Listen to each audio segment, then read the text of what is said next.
ऐन थंडीच्या दिवसात राज्याचं राजकारण तापू लागलंय. त्याला निमित्त आहे बहुप्रतीक्षित अशी नगर परिषद व नगर पंचायतींची सार्वत्रिक निवडणूक. थेट जनतेतून नगराध्यक्ष आणि नगरसेवकांचा उमेदवारी अर्ज दाखल करण्याचा 17 नोव्हेंबर हा शेवटचा दिवस होता.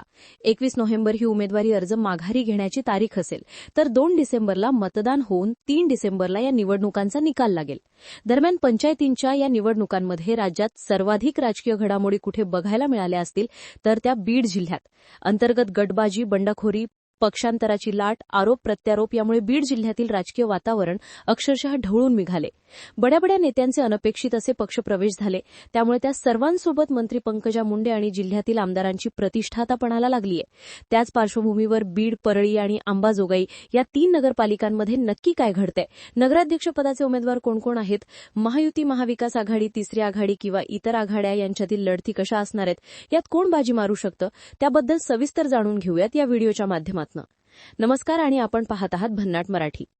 मंडळी, 10 नोव्हेंबरपासून उमेदवारी अर्ज दाखल करायला सुरुवात झाली खरी, पण अगदी शेवटच्या क्षणी सगळं चित्र स्पष्ट झालं. सुरुवात बीड नगरपालिकेपासून करूयात. या ठिकाणी पंचरंगी लढत बघायला मिळणार आहे. 26 प्रभागांमधून 52 नगरसेवक निवडले जाणार असून नगराध्यक्ष पदाचं आरक्षण हे अनुसूचित जाती महिलांसाठी राखीव आहे. 1,09,000 एवढं मतदार आपल्या मतदानाचा हक्क बजावताना दिसतंय. बीड नगर परिषदेच्या इतिहासात पहिल्यांदाच या भाजप पक्ष चर्चेत आलाय. मंत्री पंकजा मुंडे यांनी डॉक्टर योगेश क्षीरसागर यांच्या माध्यमातून तगडी बिल्डिंग लावलीय. बीड राष्ट्रवादी अजित पवार गटाची सगळी सूत्र गेवराईच्या शिवछत्रावरून हलत असल्यानं योगेश क्षीरसागर यांनी पक्षांतर्गत गटबाजीला कंटाळून अखेर कमळ हाती घेतलं. आता त्यांच्या नेतृत्वात बीड नगर परिषद लढवली जात असून मागील 35 वर्षांपासूनची त्यांची सत्ता कायम ठेवण्याचं आव्हान त्यांच्यासमोर आहे. बीड नगर परिषद नगराध्यक्षपदासाठी भाजपकडून डॉक्टर ज्योती रवींद्र गुमरे यांना अधिकृत उमेदवार देण्यात आली आहे. तर राष्ट्रवादी काँग्रेस, अजित पवार गट, शिवसंग्राम आणि शिंदे सेना यांची युती झाली असून क्षीरसागर मुक्त बीड असा नारा देणाऱ्या पंडित बंधूंकडून प्रेमलता दादाराव पारवे या घड्याळीच्या नगराध्यक्षपदाचे उमेदवार असतील, ज्यांनी अगोदर शरद पवार गटाकडे उमेदवारीची मागणी केली होती. प्रेमलता पारवे यांची मुलगी सिटीजनचे संपादक शेख मुजीब यांची पत्नी आहे. विशेष म्हणजे सुरुवातीला अजित पवार गटाकडून रिपब्लिकन पार्टी ऑफ इंडियाचे पप्पू कागदे यांच्या नावावर सर्वांचं एकमत झालं होतं, पण नंतर मुस्लिम मतं डोळ्यांसमोर ठेवून त्यांनी शेख मुजीब यांच्या सासू प्रेमलता पारवे यांना उमेदवारी दिल्याची चर्चा आहे. नगराध्यक्षपद एससीसाठी राखीव असून सुद्धा पप्पू कागदे यांची उमेदवारी डावलल्यानं दलित समाजाकडून पंडित बंधूंना इशारा दिला जातोय. दुसरीकडे आमदार संदीप क्षीरसागर यांनी राष्ट्रवादी काँग्रेस, शरद पवार पक्षाकडून नगराध्यक्षपदासाठी स्मिता विष्णू वाघमारे यांना मैदानात उतरवलंय.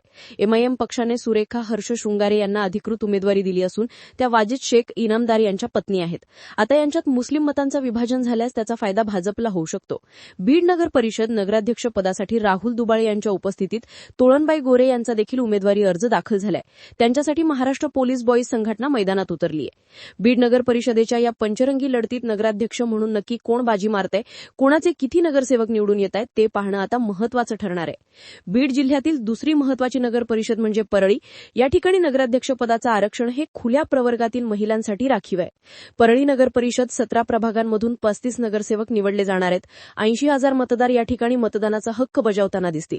तर परळी नगर परिषदेसाठी मंत्री पंकजा मुंडे व आमदार धनंजय मुंडे यांची शिंदे सेनेसोबत युती झाली आहे. तर राष्ट्रवादी अजित पवार गटाकडून माजी नगराध्यक्ष बाजीराव धर्माधिकारी यांच्या पत्नी पद्मश्री धर्माधिकारी यांची नगराध्यक्ष पदाची उमेदवारी देण्यात आली आहे. माहितीच्या त्या अधिकृत उमेदवार असतील. जागा वाटपात देखील या ठिकाणी धनंजय मुंडे गट वरचढ ठरला. नगरसेवकांसाठीच्या एकूण 35 जागांपैकी 21 अजित पवार गटाकडे, 11 भाजपकडे तर 3 शिंदे सेनेचे उमेदवार असतील. तर दुसरीकडे राष्ट्रवादी शरद पवार गटाकडून खासदार बजरंग सोनवणे स्वतः लक्ष ठेवून आहेत. त्यांच्याकडून नुकत्याच शरद पवार गटात प्रवेश केलेले माजी नगराध्यक्ष दीपक देशमुख यांच्या घरात उमेदवारी देण्यात आली आहे. त्यांच्या पत्नी संध्या देशमुख या नगराध्यक्ष पदासाठीच्या अधिकृत उमेदवार असतील. दीपक देशमुख हे मागील अनेक वर्षांपासून मुंडे घराण्याशी एकनिष्ठ होते. विशेषतः धनंजय मुंडे यांचे ते कट्टर समर्थक राहिलेले आहेत. मात्र त्यावेळी त्यांनी मुंडेवर गंभीर आरोप करत त्यांची साथ सोडली आणि शरद पवार गटात प्रवेश केला. आता त्यांच्या व्यतिरिक्त परळी नगराध्यक्ष पदासाठी काँग्रेसकडून सय्यद महिम बेगम यांच्यासह रासप आणि समाजवादी पक्ष तसेच एमआयएम पुरस्कृत उमेदवार देखील निवडणूक रिंगणात असणार आहेत. नगरसेवकांच्या जागा वाटपात ऐनवेळी कुठला दगाफटका नको म्हणून शिंदे सेनेकडून देखील नगराध्यक्ष पदासाठी 2 उमेदवारी अर्ज दाखल करण्यात आले आहेत. मात्र प्रमुख लढत ही 2 माजी नगराध्यक्षांच्या पत्नींमध्येच असेल. यात बाजीराव धर्माधिकारी यांचं पारडं अधिक जड मानलं जाते. ही निवडणूक त्यांच्यासाठी एकतर्फी असल्याचं सुद्धा बोललं जातंय. दरम्यान बीड जिल्ह्यात अटीतटीची अर्थात आपण ज्याला काटेकी टक्कर म्हणतो अशी लढत होणार आहे अंबेजोगाई नगर परिषदेची. या ठिकाणी नगराध्यक्षपदाचं आरक्षण हे खुल्या प्रवर्गातील पुरुष व महिलांसाठी राखीव आहे. अंबेजोगाई नगर परिषदेत एकूण 15 प्रभागातून 31 नगरसेवक निवडले जातील. मागील 25 वर्षांपासून अंबाजोगाई नगर परिषदेवर मोदी कुटुंबाची सत्ता कायम आहे. यावेळी त्यांना तगडं आव्हान देण्यासाठी भाजप आमदार नमिता मुंदडा यांचे सासरे नंदकिशोर मुंदडा उर्फ काकाजी या ठिकाणी नगराध्यक्ष पदासाठीचे उमेदवार आहेत. ते पहिल्यांदाच निवडणूक लढवत आहेत. त्यासाठी त्यांनी आपली स्वतंत्र अंबाजोगाई शहर परिवर्तन विकास आघाडी स्थापन केली आहे. त्यांच्या विरोधात राष्ट्रवादी अजित पवार गटाचे राजकिशोर उर्फ पापा मोदी निवडणूक रिंगणात असणार आहेत. पण ते सुद्धा घड्याळीच्या चिन्हावर निवडणूक न लढवता शहर विकास आघाडीच्या माध्यमातून पुन्हा एकदा अंबाजोगाई नगर परिषदेवर सत्ता स्थापन करण्यासाठी प्रयत्न करतायत. त्यांना राष्ट्रवादी शरद पवार गटाचे माजी आमदार पृथ्वीराज साठे यांचा पाठिंबा असेल, कारण विधानसभेच्या निवडणुकांमध्ये महायुतीत असूनही राजकिशोर मोदी यांनी पृथ्वीराज साठे यांचा प्रचार केला होता. आता या दोन आघाड्यांमध्ये कोणती आघाडी सत्ता काबीज करते ते पाहणं महत्त्वाचं ठरेल. याशिवाय बीड आणि परळी नगर परिषदांचा निकाल काय असेल? यावेळी बीड खरंच क्षीरसागर मुक्त होईल की मग आमदार संदीप क्षीरसागर किंवा मग पुन्हा एकदा डॉक्टर योगेश क्षीरसागर बीड नगर परिषदेवर आपली सत्ता कायम ठेवतील? तुमचा अंदाज काय सांगतो? आणि परळी नगर परिषदेत मुंडे बहीण भावांचे मोठं आव्हान खासदार बजरंग सोनवणे यांना पेलवणार का? यावरील तुमची मतं आणि प्रतिक्रिया आम्हाला कमेंटच्या माध्यमातून कळवा आणि भन्नाट मराठीला सबस्क्राईब करायला विसरू नका.